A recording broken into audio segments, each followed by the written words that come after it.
Cade is looking at James Harden like I'm picking on you all series. Okay. Donovan Mitchell too. I'm picking on you all series. Jared Allen, you want to do this pick and roll thing? Come on. I dare you to switch. I dare you to hedge. Whatever. I'm taking advantage of y'all with the pick and roll. Yep. Jalen Duren, on the other hand, oh my God. Hey, what was Thanos doing before the Avengers came? He got his feet kicked up. He got his axe over his shoulder, just looking and just waiting. Like, come on. Like this, I get whatever I want in this game. Jared Allen and Evan Mobley, I get to feast on you guys. And then on top of that, it's just the other role players, they get to get busy. Like against a team that's soft, if you will. Yeah. Asor Thompson's like, I get to have my way in this series. Isaiah Stewart, I get to have my way in this series. Ron Holland, I get to have my way in this series. I still like Detroit a lot.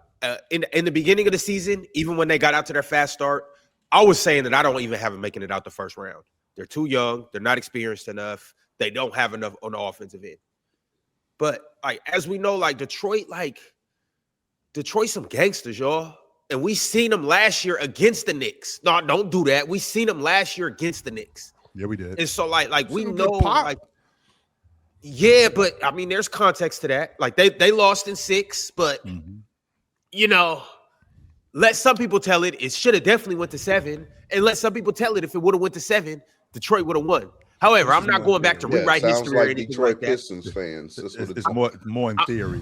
Well, I mean, it was a couple of you guys up here on the panel right now saying that they got robbed out of one of those games. Because of one call in the whole game. There's 48 minutes of bad. There's 48 minutes. A bunch of calls in the 48-minute game. You guys said, but that thing could have went completely different, Ox. I mean, if they win that game, the series is tied 2-2. We got a completely different series as opposed to being 3-1. If they win the game, chill. And they had an opportunity to win that game. What you're telling me is that one foul is more important than a missed foul that they missed in the second quarter. I'm not buying. Yeah, because we got a nip and tuck game. Let me tell you. I see this is the shit I be talking about, Ox. When y'all dudes let guys off the hook, and I'm not just talking about referees. I'm talking about players too. When you guys let these guys off the hook, I don't catch and release. When one player does something at the end of the game, well, that's what killed us. Yes, it is.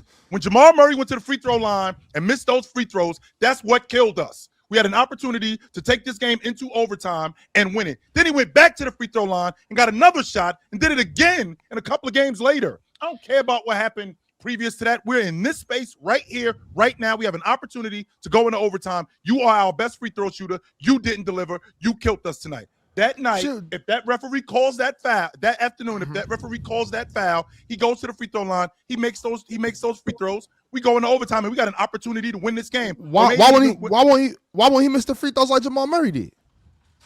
He could miss the free throws like Jamal Murray did. But what I would like to do is I'd like to see it. We actually saw Jamal Murray miss those free throws. We didn't get a chance to see him miss those free throws. That's the problem. Yeah, see, but this is my thing though. Just because you don't care about something doesn't mean that it doesn't matter. No, I'm not saying I don't care. Maybe you misunderstood me. Okay, so this is my point. The only thing, and once again, real talk, like I said, I catch a fish, I eat a fish. That catch and release shit, I don't do that. I don't live that way. You don't throw back in the water? Hell no, hell nah. When I'm out here doing this for fun, I'm hungry. But chill. If you out at the end of the game, if it's like if you're down by 1 and you miss a shot, but there was a foul. Like, yeah, okay, the ref should have called the foul. Absolutely. I'm not even trying to push back on that. My only thing is like, what about missed fouls in the second quarter where if you would have got those fouls, we would have been up by 4 or 5 already, and this shot wouldn't have meant nothing. That's my only thing. It's like I can't say that missing this foul weighs more than missing that foul when if you would have called that foul, the game would have been out of reach. You know what I mean? So that's my only thing about harping on one bad call in a 48-minute basketball game. That's why. I mean, in theory, that's not the same thing, Max, at all. That was like 15 that makes goals. sense, but because of the concept of time, then that puts different levels of thresholds on things, right? I'd rather be like down 10 in the third quarter with 5 minutes left because I have time to make that up than be down 10 with 10 seconds left in the fourth because I don't have any time to make that up, right? So a missed call in the third, yes, theoretically should be as valuable as a missed call in the fourth quarter with 10 seconds left.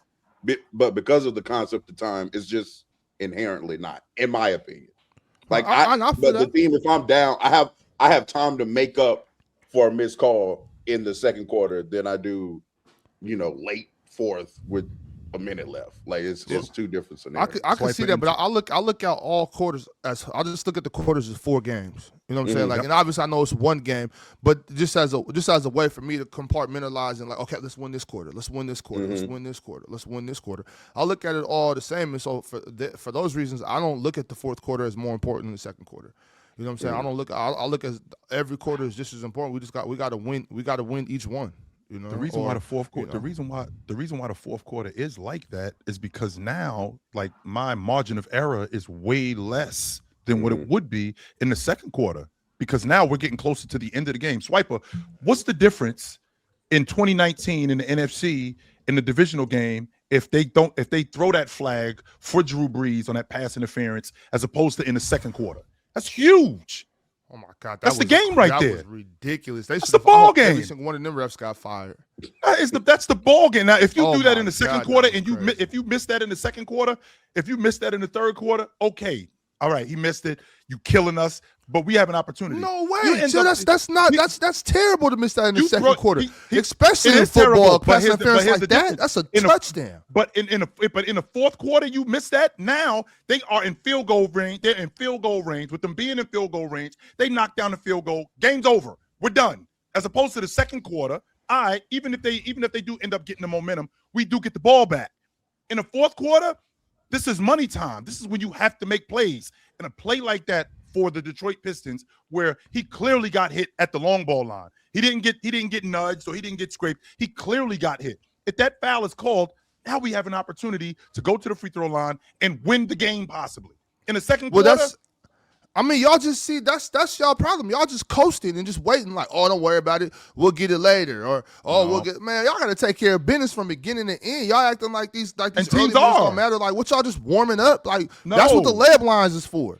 You know what I'm saying? You know what I'm saying? Warm up, stretch. That has no correlation to that. It does, absolutely. Y'all some coasters. That's what y'all is. Y'all some coasters. Y'all riding around on beach cruises. So the Pistons were coasting the first 3 quarters? Because I don't think the Pistons feel necessarily the exact same way. I you know what I'm saying? Like, I don't know what they're saying. I'm talking about y'all. Post game they wasn't tripping off of that. They probably were tripping. And they should have been tripping, but I'm sure. But also, there's other things that matter before the game. That's all. It's over. It happened already. But I'm just saying, like, y'all can't. To me, I just feel like y'all should value. Y'all should just value the second quarter the same way y'all value the fourth quarter. I do. If the referee blows that whistle in the first quarter on SGA, that's foul number 3. Now he's got to sit down. He can't be as aggressive, and he can't be as aggressive as he wanted to be in the second quarter. He might sit the whole second quarter, and now that's a momentum swing. However, I do have an opportunity to get back in the game, as opposed to SGA fouling Washington at the long ball line at the end of Game 6. Game's over, Ox. We're done. So the decisions you make early on are going to affect you later on, just like the decisions you make later. It all matters, y'all. I can't believe y'all are really trying to push back on this. Like, no, it 100% all matters, but also too, like, we still have to acknowledge that a dude was fouled late in the game and the refs didn't call it. That affected the game. Absolutely. You know? Absolutely. And once again, I wasn't trying to even go all the way in depth with this. I was just bringing up that the Pistons had a hard-fought series against the New York Knicks, which furthermore leads me to believe a year later, the Pistons are not just that scary, but they're even more scarier, and their record indicates that. Their record against top teams indicates that. Their defense indicates that. Cade Cunningham taking a step forward indicates that. Jalen Duren being the monster that he is, top 5 center in the NBA, indicates that. So all I'm saying is, top 5 center. We don't got to get into that real top 10. All right, top 10. But all I'm saying is, I don't have the most faith in the Pistons getting out the East, but I do think they're going to win a series or 2. I think Detroit is less equipped this year than they were last year to make a run. You know what I mean? Losing Malik Beasley, Tim Hardaway Jr. I think that they're less equipped right now than they were last year. Even if Jalen Duren took a step forward, even if Cade Cunningham is better putting the ball in the basket, I don't think that Duncan Robinson, Karis LeVert, and Kevin Huerter are going to give you. I don't think they're giving you the same thing that Malik was giving you last year, or Tim was giving you last year. Schroeder's not there either, by the way. Right. Schroeder, I think I don't know. The record is one thing. They're first in the East. I respect that. Shout out to Detroit. I think that they're having a hell of a season, but as far as for making a playoff run, I think they're less equipped this year than they were last year. All I'm merely saying is, in the Eastern Conference, Detroit is scary. For any of those, you remember how dope Karis used to? Man, Karis used to be nasty. He was supposed to be. What does scary mean? Nobody wants to play Detroit, and that's the Pistons, or that's the Celtics included. Nobody wants to, because Cleveland looking at Detroit like, yo, we want all the. Oh my God, chill! You fight that? You honestly fight that? Cleveland is looking at Detroit like we can beat them. Yes. And what do you think Detroit's saying? Detroit's laughing if they get Cleveland. They're not looking at them like, yo, we don't want nothing to do with Cleveland. Come on, man. No, they're not looking. They doing this. Looking at them like they don't want nothing to do with them. They doing this one. Rolling. So Ron, if you really feel like that, what makes you feel like that outside of the physicality, Ron? If you look at the Cavs Detroit matchup, outside of the physicality, what makes you say Detroit serves these dudes? Because Cade is looking at James Harden like I'm picking on you all series. Okay. Donovan Mitchell too. I'm picking on you all series. Jared Allen, you want to do this pick and roll thing? Come on. I dare you to switch. I dare you to hedge. Whatever. I'm taking advantage of y'all with the pick and roll. Yep. Jalen Duren, on the other hand, oh my God. Hey, what was Thanos doing before the Avengers came? He got his feet kicked up. He got his axe over his shoulder, just looking and just waiting. Like, come on. Like this, I get whatever I want in this game. Yep. Jared Allen and Evan Mobley, I get to feast on you guys. And then on top of that is just the other role players. They get to get busy, like against a team that's soft, if you will. Yeah. Asor Thompson's like, I get to have my way in this series. Isaiah Stewart, I get to have my way in this series. Ron Holland, I get to have my way in this series. What'd you say? What are Sir Thompson's having his way doing what? Doing Asor Thompson things, doing dirty. Like, I don't know why we undervalue dirty work guys. No, we don't. No, I'm saying I'm not undervaluing where they're getting their points from. Offensive rebounds, running the lane, cutting, dunking, things like that. Doing Asor, like you can't necessarily magnify or quantify what Asor does. He just does things. Yeah, he does. Dennis Jenkins. He be on the court. I mean, sure. I'm not gonna argue that point, Ron. So now we're gonna act like these guys got the 45 wins just doing nothing. So Ron, it's all. Now we're back to this. It's just all. No, K we're not doing. I was on that side until I started watching the Pistons, and I realized you brought up Cade. You brought up Cade. He admitted he didn't watch the Pistons until recently. No, that's not what I said. That's not what I said. Nah, I don't know. I was on the side. You not of watching K. the ball? I was on the side of K doing everything until I had to start giving these guys credit. Bro, like these guys actually vision K highlights. We caught you. So I do watch Cade highlights. Those are beautiful highlights. Yeah, that's all you was watching. Though. You was watching Cade. Yeah. And apparently that's the same thing with you too. No, if you don't want to give these other guys credit, I give the other guys credit. I better than the other. Stop. Go ahead, Jim. So Ron, let's bring it back. So Ron, let's bring it back to what you were talking about with Cade just being able to have his way with these guys and just get busy however he wants to get busy.